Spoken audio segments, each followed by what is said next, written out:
सोयाबीनचे वाण लावायचे आहे, पण प्रश्न पडतोय जास्त पावसामुळे होणाऱ्या नुकसानीचा। तर अहो, घाबरण्याचे अजिबात कारण नाही।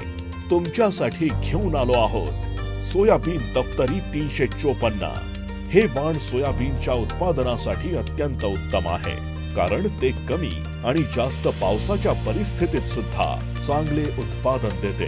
पेरणीची पद्धत आणि अंतर योग्य प्रकारे जाणून घेतले की ते लावायला आणि त्या वाणाची उत्तम प्रकारे वाढ कशी होईल यांचा अंदाज आपल्याला येतो।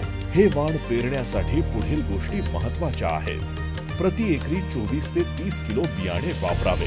बियाणे 3 ते 5 सेंटीमीटर खोलीवर पेरावे। 2 ओळीतील अंतर 40 ते 45 सेंटीमीटर ठेवावे आणि 2 रोपातील अंतर 10 सेंटीमीटर ठेवावे।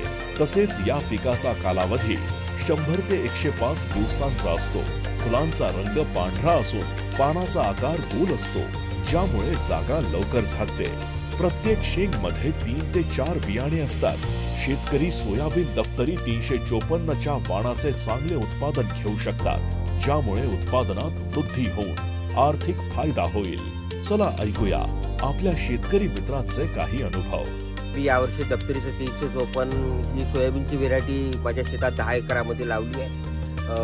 आजूबाजूच्या शेतकऱ्याला येलो मोजाकुळे 3 ते 4 क्विंटल उत्पन्न आलं, पण मला या व्हेरायटीचं एकरी 12 क्विंटल आलं, म्हणजे एकरी 10 एकरात मला 120 क्विंटल उत्पादन झाले।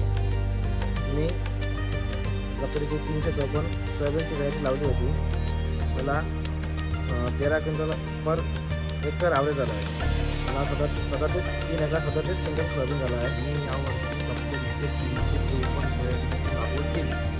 मला 3 एकरमध्ये 12 क्विंटल एकरीप्रमाणे 36 क्विंटल उत्पन्न आले। मी माझ्या शेतात दफ्तरी 354 सोयाबीन पेरलेलं होतं। माझं 8 एकर सोयाबीन होतं, त्याला मला जवळपास एकरी 12 क्विंटलचा ॲव्हरेज आला। आम्ही घेत आहोत सोयाबीन दफ्तरी 354। तुम्ही कधी घेताय मग? आजच संपर्क साधा आणि तुमच्याही शेतीत पेरून टाका। फक्त आणि फक्त सोयाबीन दफ्तरी 354। दफ्तरी 354 सोयाबीन बियाणे उत्पादन करी जबरदस्त। पिकांची शान सोयाबीन दफ्तरी 354 वाण।